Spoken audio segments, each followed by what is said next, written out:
செய்திச் சுருக்கம். இலங்கையில் மனித குலத்துக்கு எதிரான குற்றங்களில் ஈடுபட்டவர்கள் தொடர்பில் தடைகளையும் நுழைவு அனுமதித் தடையையும் விதிக்குமாறு யஸ்மின் சோகா வலியுறுத்தல். அரசாங்கத்தின் ஊழல் ஒழிப்பு வேலைத்திட்டத்துக்கு எந்த நேரத்திலும் ஒத்துழைப்பு வழங்குவோம், ஐக்கிய அமெரிக்காவின் உதவி இராஜாங்க செயலாளர் டொனால்ட் லூ தெரிவித்தார். எதிர்வரும் காலங்களில் மாணவர்களுக்கான பாடசாலை சீருடைகளை தைத்து வழங்க நடவடிக்கை. இதன் மூலம் சீருடை வழங்குவதில் ஏற்படும் விரயத்தை குறைக்க முடியும். அமைச்சர் சுனில் ஹந்துன்னத்தி தெரிவிப்பு. மீனவர்கள் மற்றும் கடல்சார் ஊழியர்களுக்கு எச்சரிக்கை.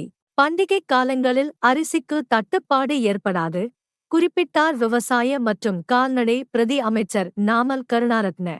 சிரியாவின் முக்கிய நகரங்களை கைப்பற்றிய கிளர்ச்சிப் படைகள், வெளியேறிய இராணுவம்.